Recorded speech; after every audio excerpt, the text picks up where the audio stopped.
Hi, I'm Steve Clemons, and I have tons of questions today. How dangerous is the situation between the United States and Iran? And how did we get here? Let's get to the bottom line.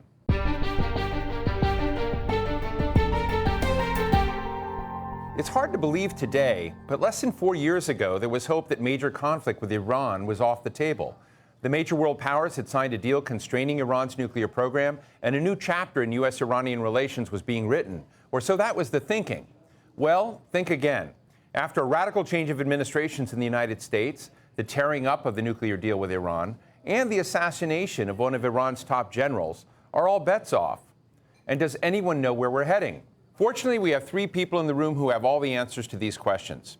Vali Nasr is professor of Middle East Studies at Johns Hopkins University and author of The Shia Revival, which foresaw much of the tension in Iraq that we're witnessing today. Michelle Dunn is director of the Middle East program at the Carnegie Endowment for International Peace and a former U.S. diplomat in Cairo and Jerusalem. And Matthew Brodsky is a senior fellow at the Gold Institute for International Strategy here in Washington, D.C. Thank you all so much for being with us on this important topic. Matthew, let me start with you. I am interested in whether or not the course we're on today in the Middle East is one that makes sense. Are we on the verge of war with Iran?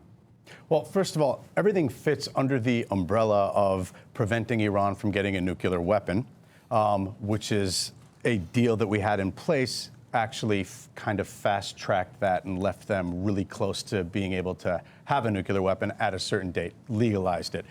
Everything that you've seen from Iran in recent times is because of our maximum pressure campaign of economics, strangling their economy, basically. We want Iran to come to the table and have a negotiation over their nuclear program and over human rights abuses and over their rogue behavior throughout the region and other issues as well.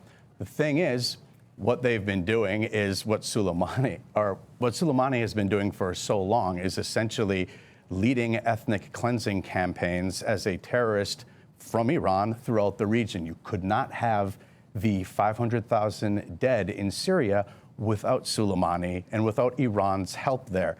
Vali, we clearly had different tracks between where the Obama administration was going and now where the Trump administration was going, although the Trump administration looked like it was pulling out of the Middle East. Now it looks like it's getting back in. But with regard to this point that Matthew said about Iran's nuclear weapons capacity, its intentions, where it's going, I mean, I'd love to get your sense of whether U.S. interests are being served by both the killing of Soleimani and what we're seeing as the repercussions of that. No, first of all, let me say there's no ethnic cleansing policy in Syria. I mean, let's not just keep throwing adjectives there to justify the assassination. There was a war in which there's a lot of refugees, and refugees is not an ethnic cleansing issue. And let's not also forget that the United States was collaborating with General Soleimani in Iraq to fight ISIS and in parts of Syria. There are points at which he was on the ground, supported by American air cover, fighting ISIS in towns like But we Taji. took Mosul back and Fallujah back. No, there are actual battles right. in which he and his forces were on the ground, supported by American air cover. So, you know, this is much more complicated.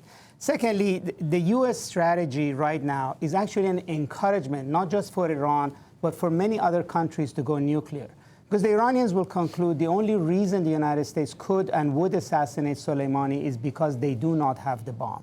The only reason why the United States can so cavalierly go about destroying a country's economy is because they have the bomb. In fact, the difference between North Korea and Iran, in their Iranian viewpoint, is that Iran doesn't have the bomb. The reason President Trump can say, I can pick 52 sites and also destroy your cultural heritage in the process is because Iran does not have that kind of deterrence. So if you're sitting in Iran, you would say it was a catastrophic mistake to have the nuclear deal with Obama. Because by giving up that even what we had, we actually invited American pressure, and we went to the table too soon. We should have persisted. We should have got the bomb. And I think that's where eventually that we're going to end up with Iran. And as we escalate, they're going to look more and more for protecting themselves, which is they're going to march down the nuclear path. I don't see any right now way in which the administration has left for the Iranians to come back to the table. Vali, was he, meaning General Soleimani, an evil man who deserved to be taken out? Well, again, let's not conflate these things. He's a general. Generals are bureaucrats. They implement orders that they're given.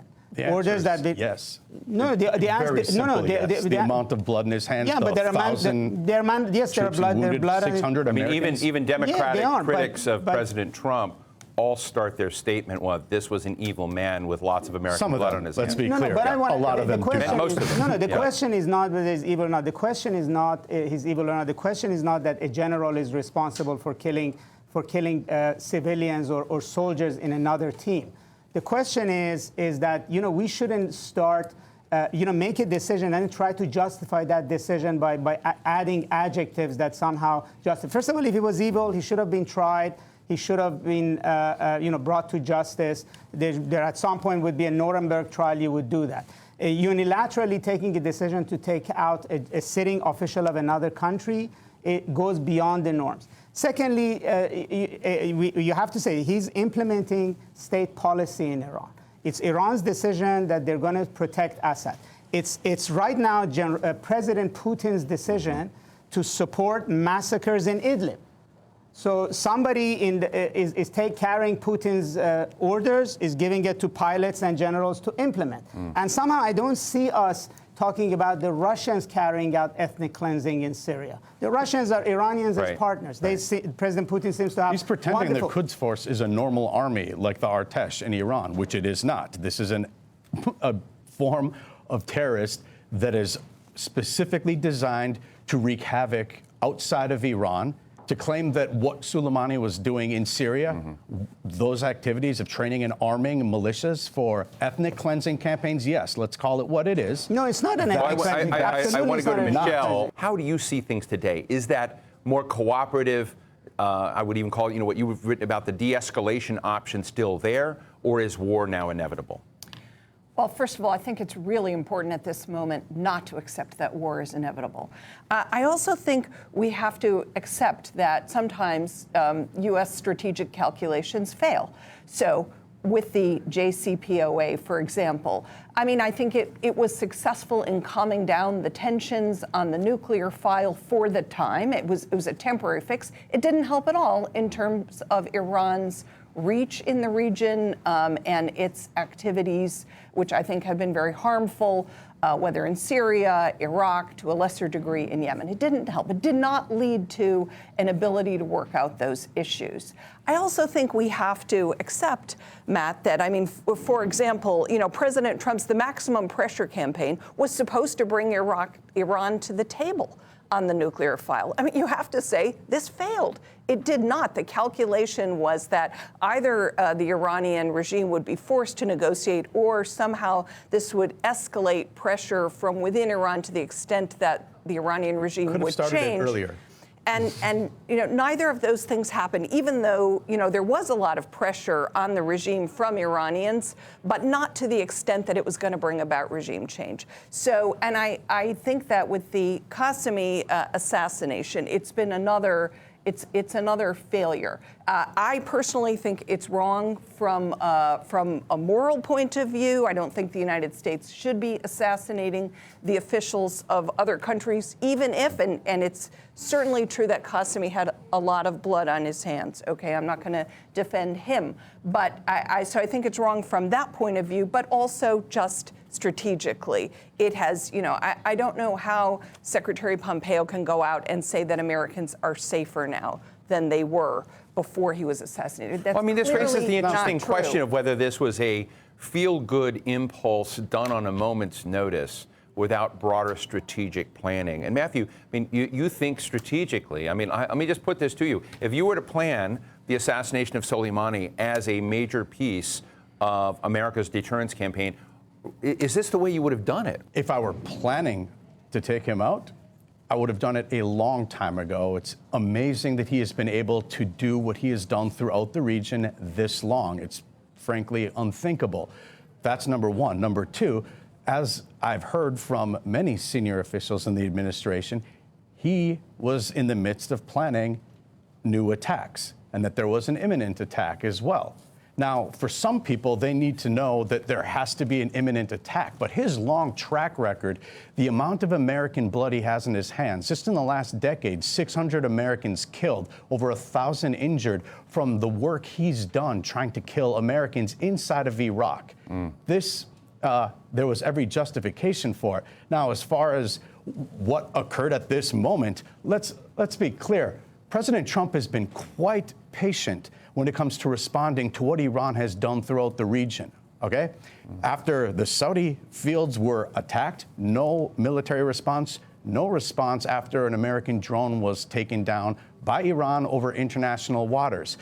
We had been warning from the administration, they have been warning for a long period of time, for over a year, that there would be consequences like this, and that's what happened. And what they did was try to sack our embassy after a very pinpoint. So Matthew, I'm glad you've mentioned timing. Let me show you a clip of a New York Times piece in the time of Bill Clinton.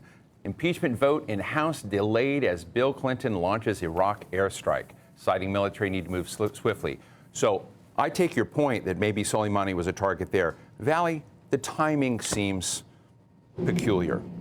Well, I don't know if it's peculiar in terms of our domestic politics or not. But look, the argument that the administration would move out of the deal, put pressure on Iran, and then basically say that as I sit on you, don't react and just take the pressure, it just doesn't work. It's actually, that's the most important strategic miscalculation. That at some point the Iranians would have reacted, and then you're caught in an escalation cycle from which you can't extricate yourself. And yes, we can say, all of the things about what Soleimani was doing, what he was planning, but the reality of it is that the administration decided to escalate this. And again, there's very clear that they miscalculated. They didn't understand how the Iranians would, first of all, understand what Soleimani was doing and interpret what we did. Clearly, the Iranian public, which Secretary Pompeo seems to know very well and continuously sort of says how they're feeling, did not see Syria the way Matt is describing it. They saw it as an existential threat. Every Iranian, particularly religious Iranians, remembers 2006 in Syria, in Iraq, when the shrine in Samarra was blown up. They were worried about the shrines in Syria and Damascus, the shrines in southern Iraq. To them, this is what Soleimani was doing in Syria. And to them, it's justified. To them, it's national defense. To Iranians, Iraq is always going to be a launching pad against Iran, whether by the United States, by another Arab government, just as it was by Saddam. Now, we don't agree with Iran's strategic plan. But, Soleimani or the guy who's going to replace him or the guy who's going to replace that one is not sort of their freelancing personal on their own. The whole point about the nuclear deal was to ignore all the protests that have gone on in Iran for well over a year, as though you're representing the regime point of view. But we destroyed it. The regime point of view, you're apparently saying that's what all Iranians do. But we destroyed it. I think what's going on is that there's I think there's a domestic dimension, a domestic political dimension to both of these, both inside Iran. I've been watching these protests in Iran, both against the government. So let's talk about the domestic political dimension in Iraq, where they've been protesting against Iran's presence. There have been protests throughout the region. Politicians as well. But where they Michelle? go, instead of building on that, we undermined it. In both countries, we undermined it. We created a nationalist issue in both. Give the regime more, right? Michelle, that's on the United States. We have a saying that's made its way to the movies on occasion, wag the dog. Was this wag the dog? Was this a distraction from President Trump's impeachment? So, no, I don't think so. I mean, from what we've seen with, the American contractor killed in Iraq, and then especially the storming of the U.S. Embassy in Baghdad, President Trump very much had Benghazi on his mind, and how much he criticized Obama and Hillary Clinton as Secretary of State for not acting firmly, and he felt now is the time for him to take bold action. Now, let me just add, though, that, of course, the impeachment is going to play into every decision President Trump will make going forward.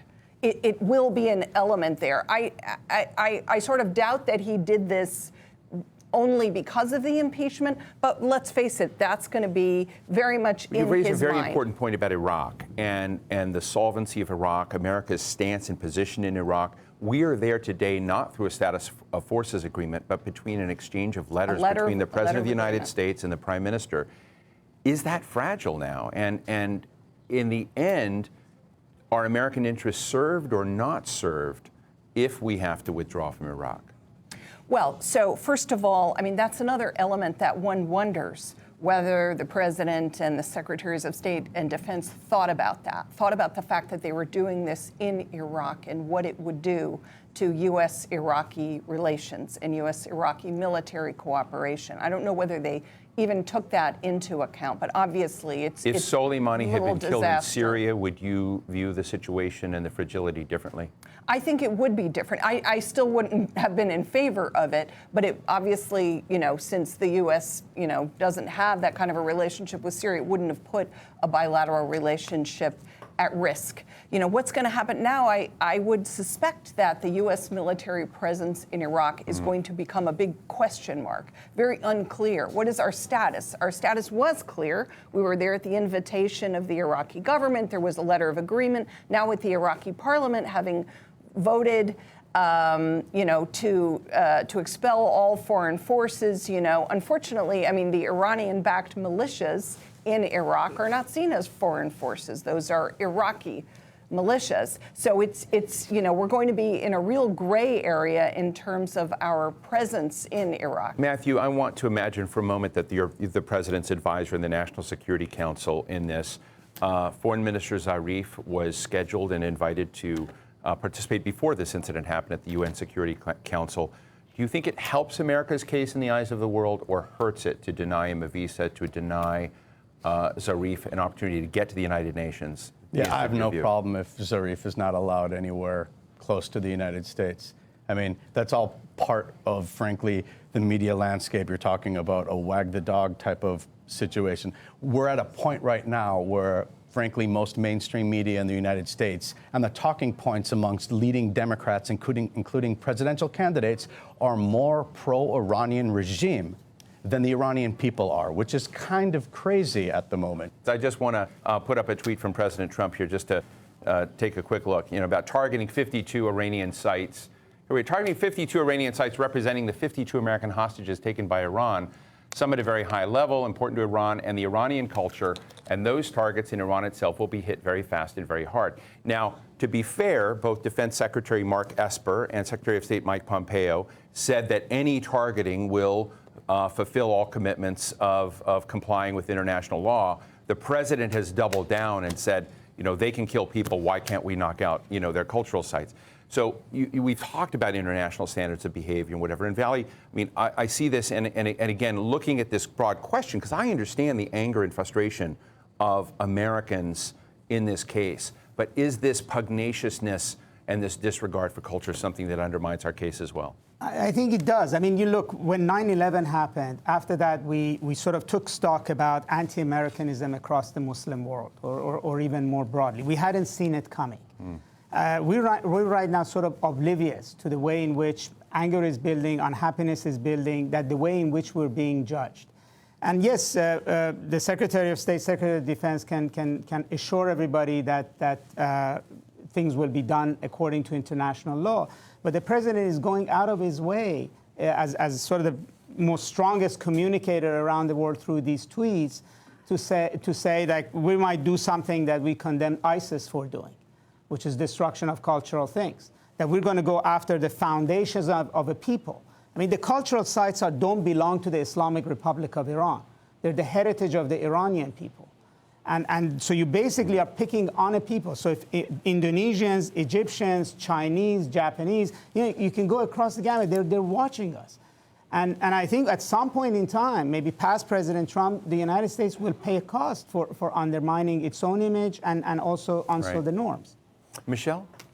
Yeah, I mean, frankly, what's worrying about this to me, I hope the United States will not do this. It seems far-fetched, frankly, at least at this stage, assuming things don't escalate too much more. It's hard to imagine the United States doing this, taking out cultural targets in Iran. What worries me about the president's tweet is, where did he get this idea? In our last couple of minutes, I'd love to get a snapshot from each of you on what you think the next moves are. And It's often said that Iran invented chess. Matthew, I've listened to Javad Zarif, who did an interview with Al Jazeera, and he seemed pretty calm. He said, we're going to deliberate, we're going to take our time, we're going to move slowly, we're going to pick targets, but there will be a response. And I'd be interested in how you see the next steps that Iran is going to make and what the U.S. response needs to be. No, I think Iran will lash out, or maybe it'll take its time. Hopefully, the leaders will think about the fact that the U.S., from what Trump has tweeted and how we're positioning forces, that our gloves are off, and we're not going to simply allow them to continue attacking the United States and our allies throughout the region. So that would be a smart moment for Iran's leaders to figure out it's time to come to the table and negotiate, because the president has said they will neither get a nuclear weapon nor can they target Americans with impunity anymore, which is what they've been doing, and that's the most important message to come out of this. Valley? Well, I think the whole escalation came as a surprise. So I don't think they had an immediate response in mind, and they're going to deliberate. I think Matt is correct in that there's not going to be immediate. I don't think they can come to the table without some kind of a saving face. It's ironic. In other words, they can't come to the table after this without showing something. So even if the United States... Showing what? The killing of a general? No. They might be something symbolic, but they have to show their own public that they didn't take a punch to the face and didn't respond. In fact, if the United States is interested in diplomacy, it'd have to calculate that there has to be that step. But I think Iranians... But I just want to zero in this for a moment. I mean, if Iran taking a strike, showing face, involves the death or killing of significant leadership in the United States. That's not what I'm talking about. So what would that look like? Well, it might be. I don't want to venture. It might be a symbolic attack on some site, or it might be a cyber attack. It might be something where they can basically say, "Okay, we responded. Now we're satisfied. Now we can move to the step that Matt is suggesting." That's not how it works. Well, no. If it doesn't work, no. I said if it's going to work. Even if we have a conception of diplomacy, they're not going to surrender because they're not going to survive. And we've seen in this region, whether in Libya, in Syria, in Iraq, dictatorships don't go quietly. They don't just sort of pack their bags and go. So if this becomes an existential issue, they're going to fight to death, and then we're going to end up in scenarios that Michelle was saying. But also, I think the Iranians are interested in deterring. If they don't do anything at all, they fear that President Trump thinks there's absolutely no cost. Then why not take out the supreme leader next? Why not go for... So I think that's the dilemma, and that's why it's not going to be an immediate response, but they will have to give a response because they cannot credibly come to the table as a defeated party. That's not going to happen. Thank you. Michelle, I want to get your snapshot of the next steps. Okay, so first of all, I hope that that Iran takes into account right now that most Americans don't want war with Iran. We're still at a place in the United States where predominantly the American public, and I would say most of the American Congress, is very opposed to going to war with Iran. That, unfortunately, can turn around very quickly if the Iranians draw blood from Americans in their response. So I hope, Iran, as much as the U.S. has struck them a heavy blow, and they've said they have to take revenge, but I hope they bear this in mind, that it's in their interest for Americans not to be charged up about war with Iran. Now let me say what I think should be the next steps. Right now, the Omani foreign minister is in Tehran. Oman has been a good channel between the United States and Iran. Another good channel, for example, are the Swiss. There have been some messages going back and forth. The Swiss handle relations since the U.S. and Iran don't have relations. The Iranian Foreign Minister Zarif is going to Davos. Will be there. I mean, so there are opportunities for behind-the-scenes diplomacy to take place, and I hope it will take place before another blow is struck that, Just finally, takes Michelle, us does into new Iraq territory. stay in Iran's hands? Is that, well, I don't think Iraqis want to be in Iran's hands. Unfortunately, by doing this, we have strengthened Iran's hands in Iraq, and I think we're going to have to think about how to reverse that. And we'll have to end it there. Great conversation. really very constructive. I'd like to thank you all for being with us. Michelle Dunn from the Carnegie Endowment for International Peace, Professor Vali Nasser from Johns Hopkins University, and Matthew Brodsky from the Gold Institute for International Study. Thank you all for sharing with us your thoughts on this very, very important set of events that are unfolding. Thank you. So what's the bottom line? Qassem Soleimani's assassination is now forcing a hard look at America's posture in the Middle East. Is America muscling up, sending signals that it's back, taking steps to deter Iran's destabilizing activities around the region? Or is this a punctuation point for further American disengagement, leaving Iran stronger in the long run? We just don't know yet. One can hope, like Michelle suggested, that both sides cool it. But like Matthew claimed, many Americans strongly support Trump's actions. And don't forget that it's an election year. Iran is going to be a White House obsession, both as a distraction from impeachment and because Iran is unlikely to take a hit and not respond. Either way, very rough waters ahead for the entire Middle East, and that's the bottom line.